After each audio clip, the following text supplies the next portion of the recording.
क्या रामायण सच में हुई थी या यह सब बस एक मनगढ़ंत कहानियां हैं? इसके ऊपर कई बार चर्चाएं हो चुकी हैं। कई लोग हैं जो इसे सच मानते हैं, लेकिन कई ऐसे भी लोग हैं जो आज कहते हैं कि यह सब एक मनगढ़ंत कहानी है, क्योंकि ऐसा हो ही नहीं सकता। लेकिन आज की वीडियो रामायण को काल्पनिक मानने वालों को हिलाकर रख सकती है। आज हम आपको वैज्ञानिक रिसर्च के कुछ ऐसे सबूत दिखाएंगे जिन्हें देखने के बाद आप ये मानने को मजबूर हो जाएंगे कि रामायण बस एक धार्मिक किताब और मनगढ़ंत कहानी नहीं है, बल्कि रामायण सच में हुई थी और श्री राम, रावण, हनुमान जी ये सब सच में मौजूद थे। और यही सब बातें जानने के लिए इस वीडियो के अंत तक जरूर बने रहें। आप देख रहे हैं mystery of God YouTube channel. ऐसे ही इतिहास का नॉलेज लेने के लिए इस चैनल को सब्सक्राइब कर सकते हैं। रामायण भारत के सबसे प्रसिद्ध ग्रंथों में से एक है। भारत में रामचरितमानस का पाठ पूरी आस्था के साथ होता है। महर्षि वाल्मीकि द्वारा रामायण में भगवान राम की संपूर्ण जानकारी लिखी गई है। और लेकिन कुछ लोग भगवान के होने पर ही सवाल उठाते हैं और रामायण को केवल कहानियों से भरी किताब मानते हैं। रामायण के अनुसार भगवान राम ने अधर्मी रावण को मारकर धर्म की स्थापना की थी। ज्यादातर लोगों का सवाल होता कि क्या भगवान राम वाकई धरती पर पैदा हुए थे? क्या वास्तव में रावण के 10 सिर और 20 भुजाएं थी? क्या हनुमान जी अपनी इच्छा से अपना रूप बदल सकते थे? और इन सब बातों की वजह से ही कई लोग रामायण को झूठ समझते हैं। मगर आज हम वैज्ञानिक अध्ययनों के आधार पर सिद्ध कर देंगे कि रामायण में वर्णित घटनाएं पूर्णतया सत्य हैं। नंबर 1, रामायण कालीन हवाई अड्डे। जितना हम रामायण को भारत में मानते हैं, उतना या फिर कहूं कि उससे भी ज्यादा श्रीलंका में माना जाता है। और इसीलिए श्रीलंका में रामायण अनुसंधान टीम ने रावण के रामायण काल के 4 हवाई अड्डे खोजने का दावा किया है। पिछले 9 वर्षों से यह ऑर्गेनाइजेशन श्रीलंका के कोने कोने की छानबीन कर रही थी। यहां उन्हें कई जानकारी और अवशेष मिले, परंतु 4 सालों में लंका के दुर्गम स्थानों की खोज के कारण रावण के 4 हवाई अड्डे हाथ लगे। रामायण अनुसंधान टीम के अध्यक्ष अशोक कैंट का कहना है कि रामायण की लंका वास्तव में श्रीलंका की है। यहाँ उसानगोड़ा, गुरुलोपोथा, तोतुपोलाकंदा और बरियापोला नामक 4 हवाई अड्डे मिले हैं और इन्हें हवाई अड्डों से रावण पुष्पक विमान को आसमान में उड़ाता होगा। और यह हवाई अड्डे न सिर्फ ये बताते हैं कि रामायण सच में हुई थी, पर यह भी बताते हैं कि उसमें लिखी गई सारी बातें जिन पर हमें यकीन नहीं होता, वो भी सच हैं। नंबर 2, रावण का महल। रामायण के अनुसार रावण सोने की लंका में रहा करता था, जिसे हनुमान जी ने जला दिया था। श्रीलंकन गवर्नमेंट को श्रीलंका में एक ऐसा महल मिला है और यह दावा है कि यह महल रामायण काल का है। इस महल से कहीं सीक्रेट रास्ते निकलते हैं जो उस महल को शहर के अलग अलग जगह से जोड़ता है। लेकिन जब रिसर्च टीम ने इन पर रिसर्च की तो पता चला कि गुफाएं नेचुरल नहीं बल्कि किसी समय ने इंसानों द्वारा बनाया गया था। श्रीलंकन हिस्ट्री के अनुसार रावण शहर के अलग अलग हिस्सों में अचानक से ही प्रकट हो जाया करता था और पलक झपकते ही उन हिस्सों से गायब होकर अपने महल में पहुंच जाता था। इसलिए जानकारों का मानना है कि रावण इन्हीं गुप्त रास्तों का इस्तेमाल किया करता था। अब इतने बड़े एविडेंस को हम कैसे नकार सकते हैं? नंबर 3, अशोक वाटिका के सबूत। रामायण के अनुसार रावण ने माता सीता का हरण करके उन्हें अशोक वाटिका के अंदर रखा था। कहा जाता है कि अशोक वाटिका रावण का सबसे पसंदीदा स्थान था। यह जगह इतनी रहस्यमयी थी कि हनुमान जी इसे आसानी से ढूंढ नहीं पाए थे। मगर हैरानी की बात तो यह है कि वह अशोक वाटिका आज भी श्रीलंका में मौजूद है। ऐसा माना जाता है कि एलिया पर्वत की एक गुफा में माता सीता को रखा गया था, जिसे सीता एलिया नाम से जाना जाता है।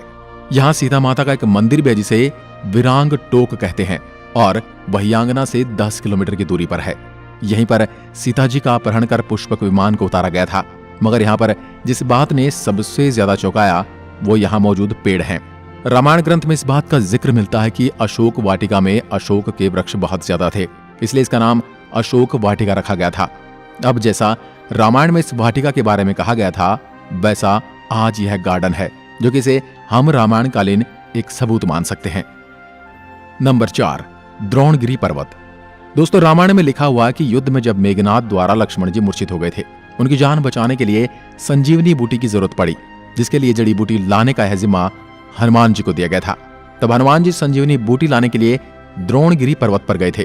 हनुमान जी को जब संजीवनी बूटी का पता नहीं चला तो वह द्रोणगिरी पहाड़ के एक टुकड़े को ही उठा कर ले आए। मान्यताओं के अनुसार ये वही पहाड़ है जो आज भी वहां पर मौजूद है। कुछ लोग इसके बारे में कहते हैं कि आज भी उस पर्वत पर वह निशान मौजूद है जहां से हनुमान जी ने उसे तोड़ा था। लेकिन जिस पर्वत का जिक्र रामायण में मिलता है वहां आज मौजूद है। जड़ी बूटी देने के बाद हनुमान जी ने इस पहाड़ के टुकड़े टुकड़े कर इसे श्रीलंका में फेंक दिया था। जहां जहां इस पहाड़ के टुकड़े गिरे वहां के पेड़ पौधे और जड़ी बूटी बाकी जगहों से अलग होती हैं। और सच में श्रीलंका में कई कमाल की जड़ी बूटियां मिलती हैं। श्रीलंका में हिमालय की जड़ी बूटियों का मिलना इस बात का पर्याप्त सबूत है कि लक्ष्मण जी को संजीवनी देने की घटना पूर्ण रूप से सत्य है, क्योंकि ये जड़ी बूटियों के पौधे उस स्थान पर मिले हैं जहां पर लक्ष्मण जी को संजीवनी दी गई थी, जबकि दूसरे हिस्से में इस प्रकार की कोई जड़ी बूटी नहीं मिलती। नंबर 5, राम सेतु। रामायण सच में हुई थी, इसका सबसे बड़ा प्रूफ है राम सेतु। राम सेतु को एडम्स ब्रिज भी कहा जाता है और इसके बारे में पक्का सबूत तब मिल गया जब नासा ने सैटेलाइट तस्वीरें जारी की। पैसिफिक ओशियन की तस्वीर में कुछ ऐसा था जिसे देखकर वैज्ञानिक भी हैरान रह गए। पैसिफिक ओशियन के हिस्से में साफ तौर से पत्थरों की एक लाइन बनी हुई नजर आ रही थी। जब वैज्ञानिकों ने इसे तस्वीर पर ज्यादा स्टडी की तो पता चला कि ये पत्थरों से बनी लाइन है।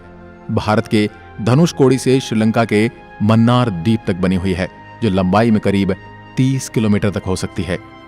पैसिफिक ओशियन में जिस हिस्से में नासा के वैज्ञानिकों के पत्थर से बना पुल नजर आया था, ये वही जगह है जिसका जिक्र रामायण में मिलता है।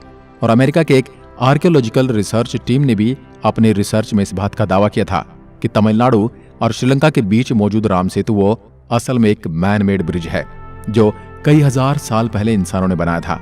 माना जाता है 15वीं शताब्दी तक यह पैदल पार करने लायक था, लेकिन इतना ज्यादा समय बीत जाने के कारण यह पुल अपने पूर्ण स्वरूप में नहीं रहा। वैज्ञानिक दृष्टिकोण से इस फैक्ट को हम रामायण के एविडेंस के रूप में देख सकते हैं।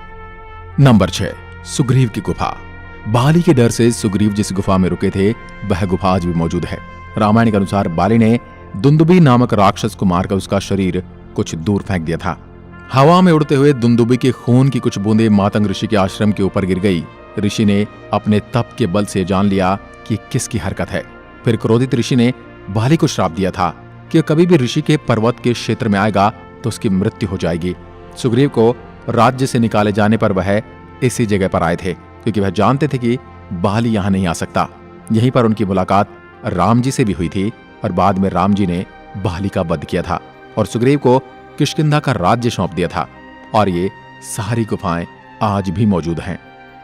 नंबर 7, राम सेतु के पत्थर। भगवान राम ने समुद्र को पार करने के लिए बंदरों की सहायता से लंका तक पुल बना दिया था। कहा जाता है कि इस पुल के माध्यम से श्री राम की पूरी वानर सेना रावण से लड़ने लंका गई थी। मगर हैरानी की बात तो यह है कि राम सेतु में इस्तेमाल किए जाने वाले पत्थर आज भी मौजूद हैं। राम सेतु पुल के पत्थर पानी पर तैरते थे। रामेश्वरम में सुनामी के दौरान कुछ पत्थर जमीन पर आ गए थे। शोधकर्ताओं ने जब उन्हें दोबारा पानी में फेंका तो वह तैर रहे थे, जबकि दूसरे पत्थर पानी में डूब जाते थे। शोधकर्ताओं के अनुसार इसके लिए एक विशेष प्रकार के पत्थर का इस्तेमाल किया गया था, जिसे विज्ञान की भाषा में प्यूमाइस स्टोन कहते हैं। यह पत्थर पानी में नहीं डूबता और तैरने वाला यह पत्थर ज्वालामुखी के लावा से आकार लेते हुए अपने आप बनता है। ज्वालामुखी से बाहर आता हुआ लावा जब वातावरण से मिलता है तो उसके साथ ठंडी या उससे कम तापमान की हवा मिल जाती है। यह गर्म और ठंडे का मिलाप ही इस पत्थर में कई तरह से छेद कर देता है, जिस कारण यह पत्थर पानी में नहीं डूबता। अब इन पत्थरों के पीछे का विज्ञान भी रामायण के समय उनको पता था और उन्होंने इस तकनीक का उपयोग राम सेतु को बनाने में किया था। यह रामायण का एक पुख्ता और मजबूत सबूत है। नंबर 8, जली हुई लंका के सबूत। रामायण ग्रंथ के अनुसार हनुमान जी ने लंका के सोने की नगरी को जला दिया था, मगर अभी कुछ एविडेंस मिले हैं जिन्हें लेकर कहा जा रहा है कि लंका के जलने के सबूत आज भी वहां पर मौजूद हैं। जिस जगह पर श्रीलंका को जलाया गया था वहां की मिट्टी आज भी काली है, जबकि उसके आसपास की मिट्टी का रंग वैसा ही है जैसा कि नॉर्मली मिट्टी का होना चाहिए। बस इतने से इलाके में ही काली मिट्टी मौजूद है, जो कि जली हुई लंका के सबूत को बताती है। इस बात को भी हम एक इत्तेफाक कहकर टाल नहीं सकते। अब जब आपको इतने सारे प्रूफ दिए जा रहे हैं, यहां तक इतने सारे प्रूफ कोई इत्तेफाक नहीं हो सकते, तो इसलिए यही साबित होता है कि रामायण सच में घटित हुई थी। आपका क्या विचार है हमें कमेंट में लिखकर जरूर बताएं। एक बार फिर मिलते हैं एक और ऐसी दिलचस्प वीडियो के साथ। तब तक के लिए नमस्कार। जय हिंद, जय भारत, जय श्री राम।